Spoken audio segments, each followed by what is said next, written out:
プレイステーション用ゲーム LSD はしばしば PC 用フリーゲーム夢日記のインスパイア元として紹介されることがあります。本当に影響を受けたかどうかは長らく明らかにされていなかったのですが、2023年、アンダーテールの作者でもおなじみ、トビー・フォックス氏による夢日記作者の木山氏へのインタビュー記事により、木山氏が LSD の開発チームの作品をプレイしていた事実が判明しました。今回は15年 LSD を遊び続けた私が、私なりに LSD と夢日記についてどんなところが似ているのか、どんなところが違うのかなどを比較していきたいと思います。LSD と夢日記、2つとも夢をテーマにしているということは有名な話です。LSD は開発スタッフが個人的に書き溜めていた10年分の夢の記録がモチーフとなっており、一方の夢日記は主人公の窓月と呼ばれる女の子の夢の中を歩くという違いがあります。夢日記では窓月のアパートからゲームはスタートし、部屋の中にあるベッドで就寝することで夢の世界へと導かれます。LSD では青いメニュー画面のスタートを押すことによって即座に夢の世界へと入っていきます。なお、このメニュー画面で操作をせずに放置をした場合には、7種類のオープニング映像のうちのいずれかがシャッフルされて再生される仕様です。オープニングに戻ることは当時のゲームではよくある演出あるいは仕様でありますが、7つも種類があるのは LSD ならではです。LSD の様々な夢世界を象徴したイントロダクションを提示しています。また、夢から覚める演出として、夢日記では基本的に頬をつねることで夢から覚めます。これは窓月自身がこの夢世界が夢であると自覚している、いわゆる明晰夢状態であると示唆しています。自然な形でプレイヤーを誘導する演出は優れたゲームデザインであると言えるでしょう。LSD はといえば基本的にゲーム内にタイマー上限値がプログラムされていて、上限値に達することで夢から覚める次元式の夢になっております。それぞれのフィールドによってこのタイマー上限値が異なるため、あっという間に終わる夢や長い夢などが混在していきます。プレイヤーが一人称視点で歩くことから、いつの間にか夢から覚めたことを演出しているのでしょう。また他にも高所から落下することで覚める演出もあり、人間の感じる恐怖を利用しながらも、プレイヤーの任意で夢を終わらせる方法として機能しています。覚め方に関しては共通のイベントとして強制起床イベントがそれぞれ存在します。実際の夢の中でも恐怖がピークに達した際に思わず目が覚めてしまうことがありますが、夢日記では赤の王様や FC バグ、ほうき飛行イベントが挙げられ、特にほうき飛行イベントでは LSD と同じく高所からの落下が採用されています。LSD では兵士からの狙撃、ライオンに襲われる、観覧車イベントが挙げられます。また、フィールド中に再生されるムービーイベントでもその後に目が覚めます。夢の世界を表現するにあたって、LSD や夢日記には様々なフィールドが用意されています。LSD はメインフィールド6種類、サブフィールドが8種類の全14種類。夢日記はさらに膨大で、数え方にもよりますが、およそ45種類ものフィールドが存在します。しかし、LSD は京都や明月荘、バイオレンス街など、比較的現実に近いフィールドが存在しますが、一方の夢日記は一部を除いて、その多くは抽象化されたエリアによって構成されている印象です。LSD のフィールドは全てのフィールドで歩ける限界があるのに対し、夢日記の一部フィールドでは、端から端がループする構造になっており、実際はさほど広くないフィールドでも無限に歩いているような錯覚を起こさせます。代わって LSD の特徴としては、プレイするごとにだんだんそれぞれのフィールドのテクスチャが変わっていくことですが、夢日記にはその特徴は見られません。LSD は PS ソフトであり、そのソフト容量は650から700メガバイトと言われております。このハード制限の中に広大な夢世界を構築しようとした際に、同じ景色ばかりではつまらないと、同じフィールドでもテクスチャを変えることでその印象を変えるという工夫が施されております。各フィールドにつき4種類のテクスチャが用意されているため、全部で56種類の世界が楽しめるようになっています。しばしば LST のハッピータウンと夢日記の落書きの世界が比較されます。両者とも特徴的な床のテクスチャが存在し、さらにそれらを踏むことで様々な効果音を発します。この類似性から同じ夢世界をテーマにしている以上に夢日記が LST をインスパイアしていると考える人が多いと思われます。ネオンの世界もハッピータウンや LST の第4テクスチャとまるっきりそっくりです。そもそも LSD が明月荘というアパートから夢が始まりますが、夢日記も窓付きのアパートから始まり、アパートからのスタートという共通点があります。その他にも、水たまりの世界やランプの世界はその暗さと伝統の存在からバイオレンス街。砂漠のフィールドは両者にも存在します。森や小島は自然界の雰囲気にも近いものを感じます。ややこじつけ気味ですが、夢日記の地獄はその赤さと複雑さから体内に似ていますし、LST のキューブの世界はブロックの世界や白黒世界と要素が分解されて点在されているような印象を受けます。夢日記のコンクリートのフィールドはバイオレンス街の建物にも雰囲気が近く、バラック集落と京都のバラック小屋も近いものを感じます。目玉の世界もありますが、LST では京都の第3テクスチャにおいてたくさんの目玉があしらわれる特徴があります。ろうそくの世界は煩悩の時間の国シチェン。デザインにおいて特筆すべきは LST と夢日記とでは両者とも宗教的な図柄、人間の顔や体を取り入れている点だと言えます。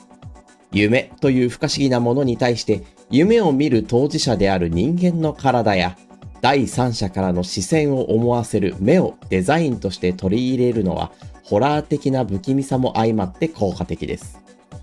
しかし LST では京都などの和風のモチーフを多用しておきながら寺院のフィールドなどでは突然東洋的な宗教のお面のようなテクスチャも現れます。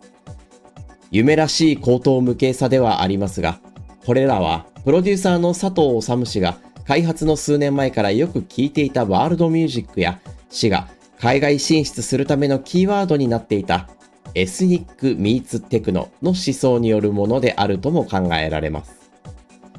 その特色は煩悩や中点にも色濃く残っております。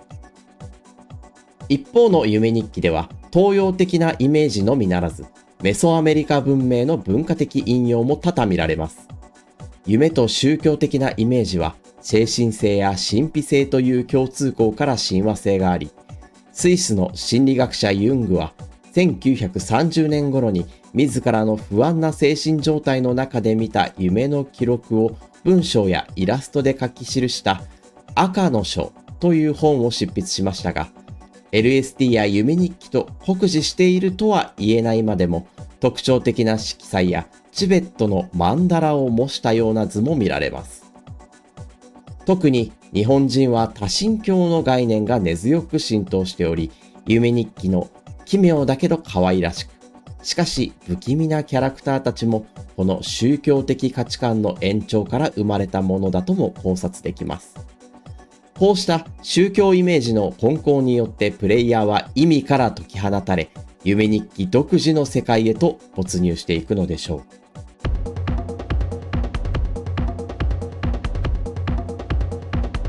LSD や夢日記には個性的なキャラクターが登場しま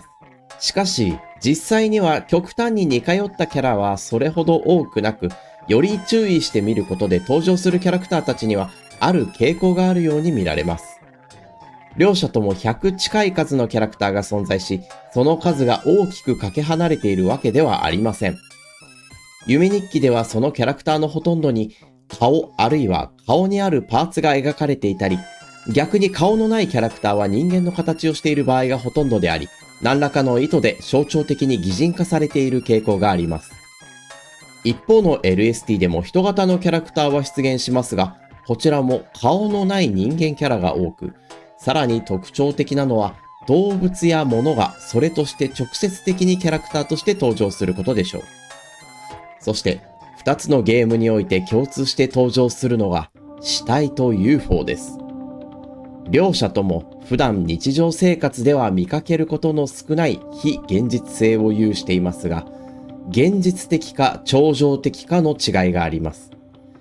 現実では見かけないこの両者の出現により、2つのゲームの夢は現実と非現実の狭間であることを強く示唆しているように感じられます。また、一応ゲームとしてリリースされている両者には、敵に近い概念として LST では黒紳士、夢日記では鳥人間が挙げられます。両者とも害をもってプレイヤーの前に立ちはだかりますが、不思議とそれによって夢から覚めることはありません。鳥人間に襲われると行き場のない小部屋に閉じ込められることになりますが、LST の黒紳士はフラッシュバックという機能のデータを消去するのみで、その瞬間のプレイに支障はありません。しかし、LST にもワープによって行き場のない空間に閉じ込められる演出が一つだけ存在しています。夢日記の有名キャラ、ウボアは LST の名月荘テレビの中の絵が元ネタという噂もありますが、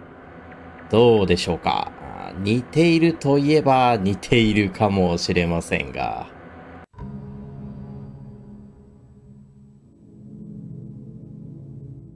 2つのゲームのサウンドにも耳を澄ませてみましょう。LST は豪華リミキサー陣が音楽を担当しているという触れ込みもありますが、これはオープニングにのみ関与しているため、ゲーム内 BGM や SE は LST の開発スタッフが作ったものになります。SE の数は厳密なカウントが難しいですが、BGM の数は大きく異なります。夢日記の BGM がデータファイル内ミュージックフォルダに58種類存在しているのに対して、LST の BGM は490種類。無音の BGM を除くと462種類もの BGM が存在します。夢日記は一つのフィールドに対して一つの BGM が割り振られており、そこへ行けば必ずその音楽が流れますが、LST の場合はゲーム内にいわゆる楽譜のデータが5種類と楽器のデータが7種類、それぞれ14フィールドに割り当てられています。この仕組み自体は当時のゲームでもスタンダードなプログラミングでしたが、一つのフィールドに複数のデータを仕込むことによって、訪れるたびに違った夢の印象を与えるという LST 独自の演出が施されています。また、LST の中のムービーではさらに違った BGM も使用されており、その数を含めるとさらに膨大な量の音楽が LST の中には眠っているのです。音楽という側面で両者を観察した際に、音楽ジャンルの類似性にも気づくことができるでしょう。そもそも先ほど話した BGM は両者ともに一部を除いて非常に短いループで構成されています。これはプレイヤーがフィールドに滞在する時間が変動的であることから様々なゲームでループする BGM が採用されており、この2つのゲームに限った話ではありません。しかし、LSD ではこの短いループを音楽的に捉え、1960年代に起こった単純反復による作曲法が特徴のミニマルミュージックテイストに仕上げているような印象を受けます。実際にプロデューサーの佐藤治氏はこのミニマルミュージックの旗手でもあるスティーブ・ライヒの影響を公言しております。その他、夢日記でもダンサブルなビートを感じるループがあったり、LSD では電子音楽や民族音楽、人の声を利用した楽器データを BGM に採用したりと、テクノ音楽に通じる音楽性が両者ゲーム内にて感じることができます。また、夢の世界を表現するのに、アンビエントという音楽ジャンルの BGM が両者にも存在します。アンビエントは1920年にエリック・サティが作曲した室内楽曲、家具の音楽を始まりとする環境音楽であり、リズムや構成を持たず音色や雰囲気を重視した音楽ですが、ヒーリングミュージックやイージーリスニングとは異なり、かなり不安定でダークな印象を与えるアンビエントが共通しています。人々が好む一定法則のリズムを排して、ふわふわとした音楽やドローンミュージックを利用することにより、神秘的で有限な世界観を構築する方向性は、この2つのゲームに共通して取り入れられていると言えるでしょう。そもそものゲームシステムとして、LSD では一人称視点の 3D フィールドの探索、夢日記は俯瞰視点による 2D フィールドの探索という大きな違いがあります。これはもちろん制作するハードウェアがプレイステーションか RPG スクールかという違いもありますが、共通事項として参入しやすさがあったのではないかと思います。1990年代、プレイステーションは当時としてはまだ新しい CD-ROM を使ったゲームでした。CD-ROM にすることのメリットとして大量生産とコストダウン、低価格化への狙いがあったのですが、それ以上に幅広いサードパーティーの確保として他社に対し安価で開発機材を提供したり、自社製のライブラリで開発者支援を行ったりと、ゲーム制作するハードルが格段に下がったことが大きなメリットとなりました。LSD を開発した OST がその影響にあったかは情報がありませんが、初代プレイステーションゲームにゲーム会社以外のゲームや奇妙なゲームが多いのは、この参入しやすさが大きく影響していると想像できます。一方の夢日記はというと、RPG スクール2003という RPG 制作ソフトを利用して作られています。いわゆるこのスクールというものも今日に至るまでたくさんの種類があり、私もそのそれぞれの特性については詳しくないのですが、夢日記というゲームが作者の木山氏がたった一人で制作されたことを考えると、個人で開発する難易度が格段に下げられるものであったことが理解できると思います。RPG スクールでは制作した作品を発表できる RPG 集まるというコミュニティサービスもありましたが、その他にもインターネット普及も落ち着いた時代背景と窓の森を筆頭としたオンラインソフトを紹介するウェブサイトの存在により、一般のユーザーにも認知されるようになる機会もありました。ゲームを作る上でハードルが高かったゲーム開発とそのリリースのしやすさが、この夢という奇妙なテーマを扱えるようになり、我々がプレイして遊べるようになった要因なのではないかと考えられます。現代でも 3D ゲーム開発が個人でもできるようになり、LSD ライクなゲームがネット上に増えているのも、この敷居の低さが大きく影響しているでしょう。少し話が逸れてしまいましたが、システムの話に戻りましょう。夢日記のフォルダ内を見てみるとわかるのですが、RPG スクール製のゲームのセーブデータの拡張子が LSD ファイルなんです。共通点でも何でもないけど、めっちゃ好き。ちゃんとしたシステムの話に戻りましょう。夢日記ではよく3分の1の確率で発生するイベント、64分の1の確率で発生するイベントなど、特定のイベントを起こす際に確率で発生するイベントが多くあります。しかしこれもまた開発環境の違いなのかもしれませんが、LSD では実際に確率は関係ありません。LSD に出現するキャラクターのほとんどが出現する日が決まっており、偶数の日に出現、奇数の日に出現、あるいはデイが6の倍数の日の翌日のみ出現など、日付によって出現が決められています。LSD には固有のシステムとしてグラフというものが存在し、一見夢の最後に表示されるのでその時だけかと思いますが、プレイヤーが歩いてきた夢のデータをリアルタイムで記録しています。LSD における出現が稀なイベントは、このグラフのポイント位置がどこにあるかで出現するかしないかが決定づけられているのです。すなわち、レアイベントは滅多に見かけないものの、条件さえクリアしていれば確実に見ることができるイベントなのです。こういったイベント発生のプログラムも夢日記と LSD では異なっています。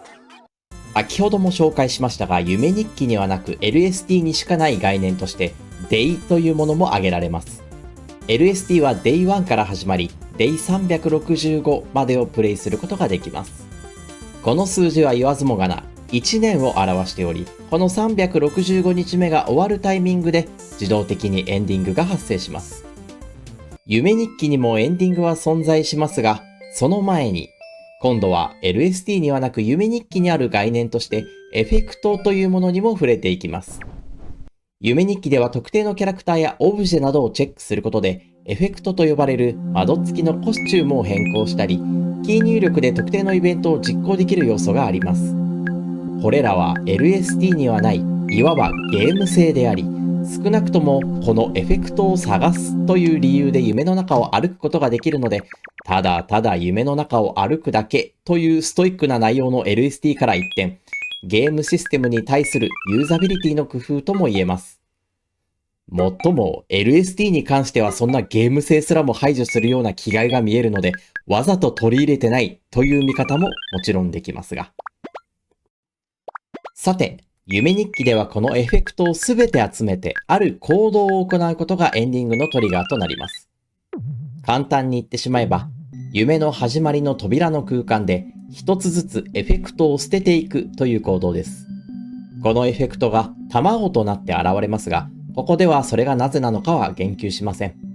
しかし、全部捨て終わった後、現実の窓付きのアパートのベランダにステップが設置されています。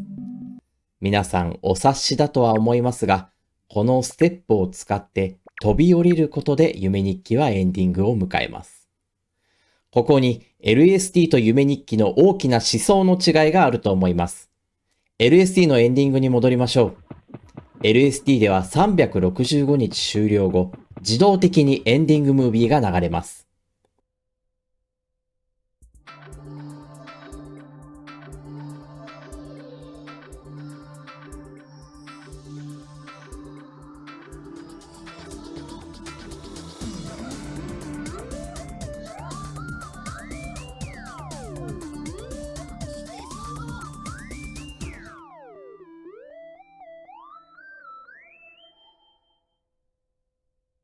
ご覧の通り、一富士二鷹三なすびのカットによってご理解できると思いますが、これは新年の初夢で見ることで縁起のいいものとされているものたちです。